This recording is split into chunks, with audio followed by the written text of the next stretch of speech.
Arba kai vakarais tuščioj bažnyčioj prie žvakės jis užguldavo vargonus, iškildamas viršum garsų griūties, aukščiau pradžios ir pabaigos pasaulis dar nesukurtas būdavo chaosas ir tik žmogaus dvasia. Jo begalybė, žmogaus kančia, chaoso tamsoje apšviesdavo neaiškų Dievo veidą. Kasgi tai būdavo, jei ne gyvybė? Jei nesiūbuojantis už lango medis, jei ne tos rankos, ieškančios prasmės, atsakymo, harmonijos ir meilės. Tarytum dingdavo bažnyčios sienos, lyg stogas atsiverdavo į dangų, išleisdamas žmogaus akis, jo sielą į tą žvaigždėtą pievą, virš kurios lyg lengvas rūkas kilo amžinybė. Pranciškus, dumblininkas, kiaurą naktį vargonų dumblės mynęs, sakė Matas, kaip tėvas linksmas verkė, o virš jo tamsybės grūmės angelas ir velnias.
Ilgesys.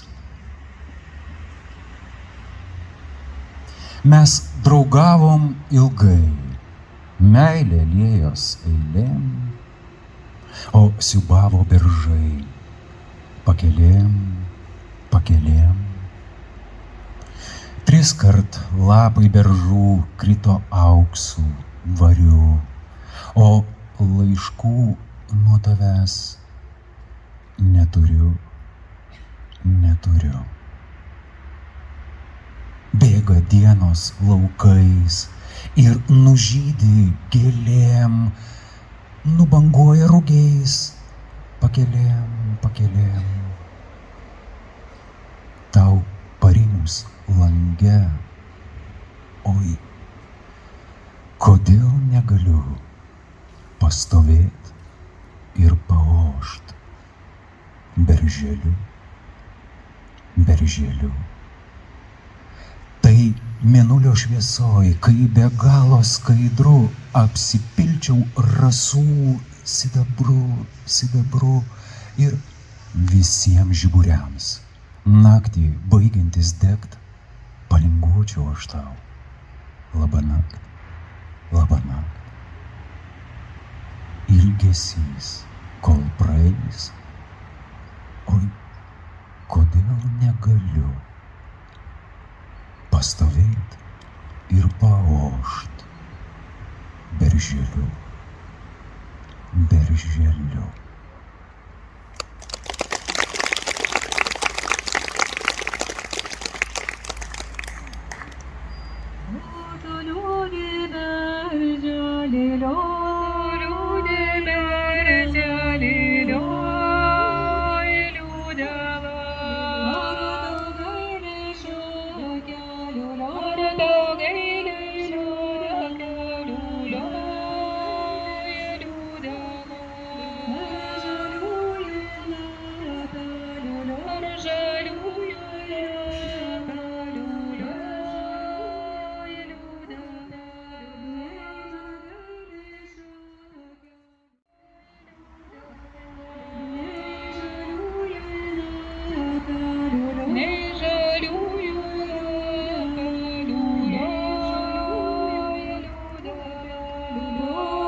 Tėvas linksmas.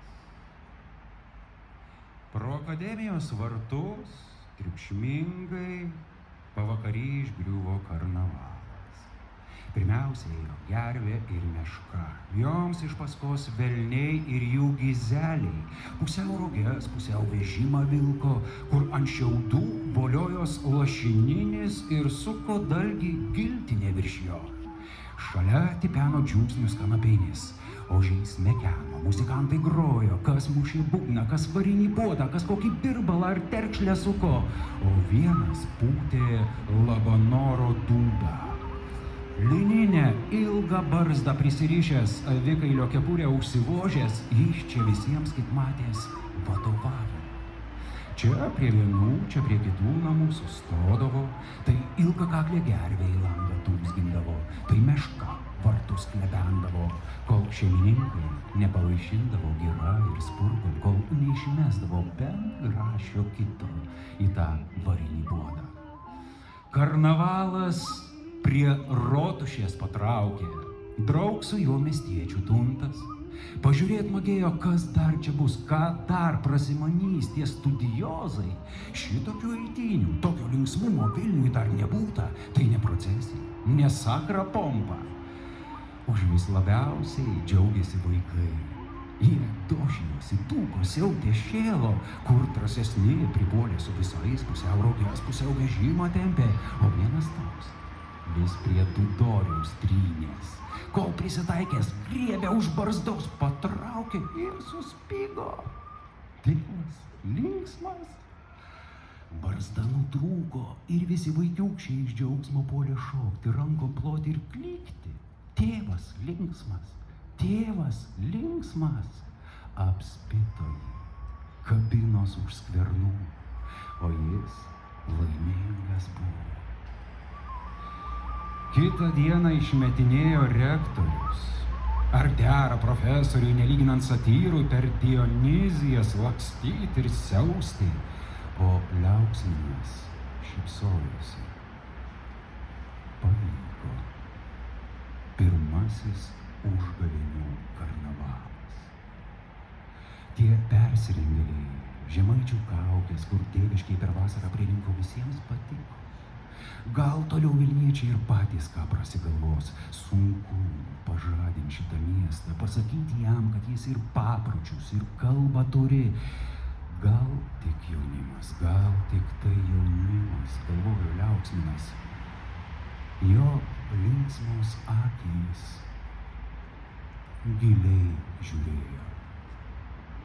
Ausys jo girdėjo. Mokėjo lūpos jo gerumo žodžių. Užtat ir veržėsi prie jo visi.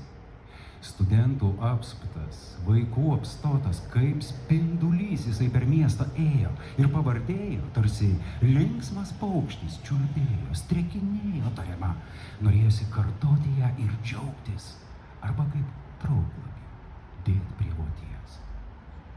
Ore, geltona jo kalamaška vingiuotais Vilnijos keliais vėl darda. Sustos kokiam dvarelyje ar kaime ir žiūri. Vaikai kaip žvirbliai liep spintą. Apdrįskė, murziniai ir alkani, ne į rankas jie žiūri, o į lūpas. Žodžius jo gaudo, iš jo pokštų juokės.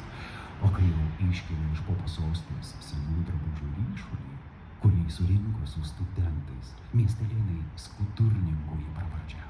Taigi, kada ištraukia marškinius ar skarą, liupelę, triničius ar pamuštinę, aksomo kelnes, juostą arba diržą su spindinčia sagtim, sijoną kurpės ir kai vaikai išlaksto kas ką gavęs, jis arklį apgrėžia. O šventą dieną subėgusiems žmonėms iš Kalamaškos pasako ir pamokslą. Ne pamokslą, o šiaip pasikalba. Ir apie dangų, ir apie žemę. Būna tai kalba be tų visų retorikos gudrybių, kurias jis akademijoje kemša į jaunas galvas. Grįždamas galvoja, ne taip jaunimą moko ir ne to. Atskyrėm nuo žmonių jį ir nuo džiaugsmo vis keliam į sakyklą jį. Nuo žemės kalbėti reikia. Taigi, kad nuo žemės negalima palikti žodžio vieno, jisai privalo būti žmonių apstotas. Kalbėti reikia žmogui ir per žmogų į Dievą kreiptis, o ne atvirkščiai. Sustabdo arklį kokioje giraitėje ir užsimerkęs klausos. Ką jis girdi? Ką regi jis ir ką jo lūpų šnibžda?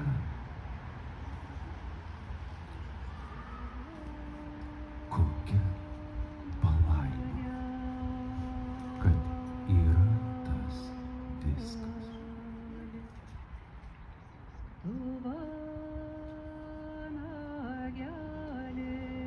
Kad visa tai yra daugiau nei aš, o telpa manyje.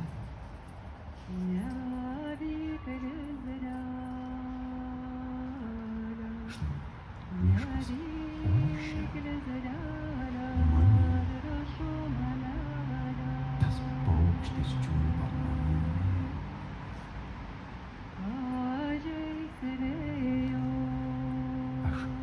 Aš suprantu jo kalbą.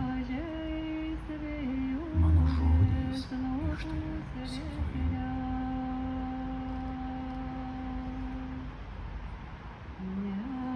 Ir skruzdėlė, kur mano rūpestį, kaip žabą, neša į skruzdėlyno žemybę. Dangų many laikai, o viešpatie,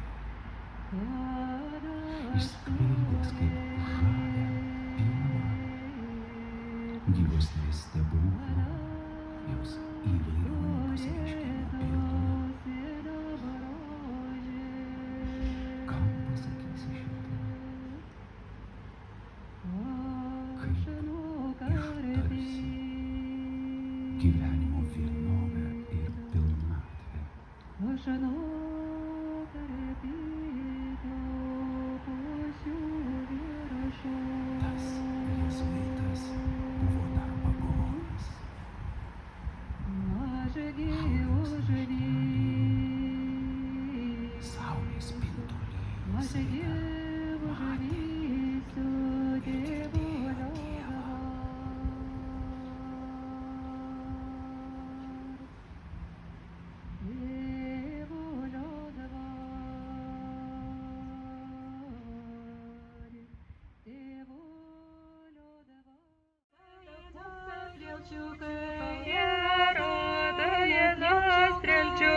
smaguose laikas ruošos smaguose laikas ruošos smaguose laikas katras aukštas puodelis katras aukštas puodelis katras aukštas puodelis čiūto katras gelas vaskajalas katras gelas vaskajalas katras gelas vaskajalas čiūto kapalėna kai suolali kapalėna kai suolali kapalėna mergelių kaprisėda mergelių čiūto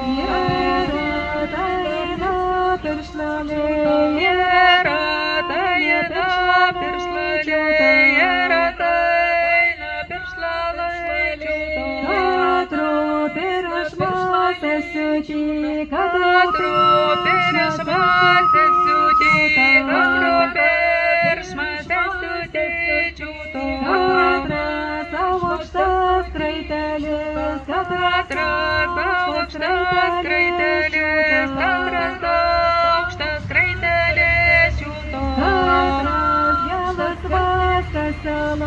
Katras gelas vaskas,